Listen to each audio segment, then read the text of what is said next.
Tala flaval whaapoponga momoa telefon ma le si ufonga le laumua I Wellington e mole nei tai au tolu se fulo aperila lua felua lima.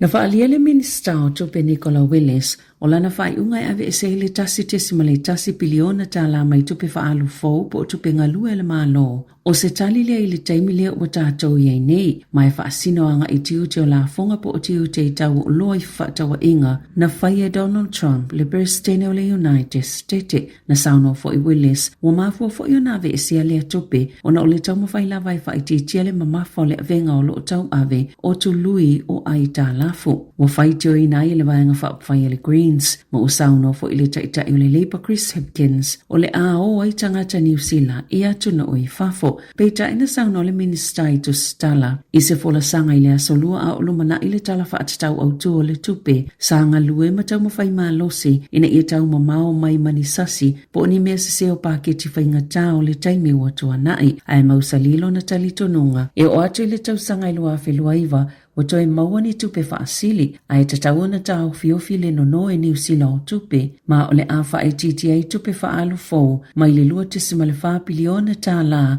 I le tasi tesima le tolu piliona tā la na sauno wele se le polo kalame le checkpoint ale le teo New Zealand o le a whaawapea o na whaalu le maa lo tupe mai lea tau sanga I lea tau sanga.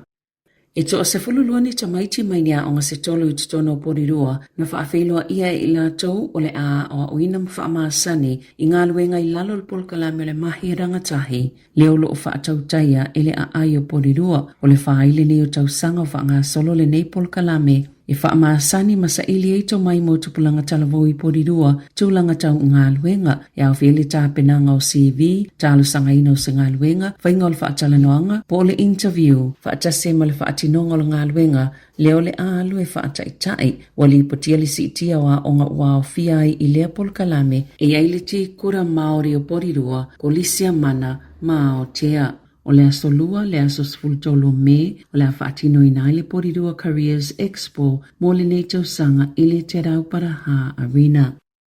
Ua atoa le tausanga talo na whaatuina le matanga luenga moto la fono, ai o loo whaawau peona o atu I le se lau lima se fulu afe tala le fuafa o ngā tutono. O tutongi o le au whai ngā luenga, ua mawalunga mamau atu nailo le se lau afe tala o le fuafa o ngā tutono tutongi, o tangata whai ngā luenga uma a le malo. I whaamaunga fowe o mai le aso lua se fulu valo mati, e se lau lima se fulu afe tolu se lau lua se fulu tala le fuafa o ngā tutono tutongi wha tausanga, o tangata whaingaluenga tō mau e tō fitu se fulu, ma le tō se fulu fitu o tangata whaingaluenga wha vai taimi. Wha atusa ili se lau lima se fulu luafe ma le tolu whātā la, na li potia ia au kuso ili tau sanga taluai. Le taimi na wha aleo ai le le fia fio vaenga wha upwhai o le itua ngai. Wha apea I male uni ale au whai la fonga, na tali le minista o lea matangaluenga fau David Sāmoa. Le taitai o le act, e popuni mo pui tatongi o lau whaingaluenga e whaapea o tupe alua o ngā peitai.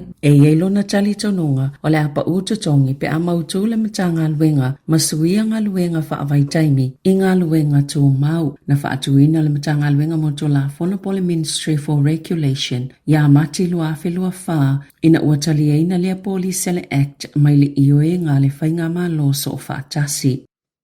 O le lapata inga whaala potopotonga o lo o mata ituina mata uptau tupe po o awhieni ngā yuinga whaasolitu la fono o lo o vave atu te konolo si fou na I loa la tau tau mawhainga e tau fiofi ei whaawia inga o tupe I whainga palapala, whainga whaatelo lisi, ma la au malolosi e le whaatangaina le tu la fono o lo o mata ituina I leo leoni masini o cryptocurrency ATMs. I tono New Zealand, ona ua whaapopoina lava whainga whaasolitu la fono I le te konolo si fou. E se lia malelua se lau masini mo cryptocurrency ATM se lea tono ultaimi nei, e tono whale o loa la iti o malls ma pamo penisini. Na whaalia le One News, na tala noi nisi o whale o loa ia iei masini nei, ma sa whaamaoni ane le whaapopopeo le whaonganga o cryptocurrency ATMs. Na whaalia Daniel Frost o le vaenga so esu a leo I soltu la fono I mata o patau tupe, e whaingofia lava na whaonga masini ia I whainga wha soltu la fono. Wala tau moli mawina fo I leanga I ese mai o tangata soltu la fono mai whainga maasani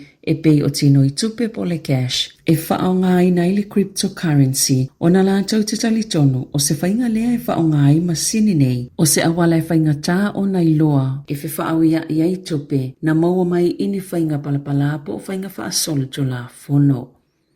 E lata I le lua se la wafe Tala ua maui ni foa I mō tangata whainga luenga yeimana o ngā whaapitoa lea ua lea nei se whale ngā lulue ai ina ua mū ātoa la lātou whale North Shore I le vai aso taluai wa whaale tonu le lumana I o ngā luenga tangata whainga luenga I to se laulua se fulu e yeimana o ngā whaapitoa ina ua mū le whale to I li liu mga o sini o loa e iei una mapao I to e mawaini si mea o ngā lea e Clenfield ale Abilities Group. O la lātou ngā luenga e whai, e whisosani e whaawasenga I au tau taipe o maa po batteries, telefoni, masini komi piuta, ma televise, lātou te liliu ina fo ini ato le Fonterra, o lo o whaanga solo neisu ngā tupe ale Abilities Group, masu e seno whaanga fau e whai isi a lātou au nanga, mana tā uelo lātou pulisili ili checkpoint ale le teo New Zealand, na whaatu ina sa I tau lau ili kiva leto, whai isi sa ili ngā tupe, ma ua lata ili lua se la wafe Tala.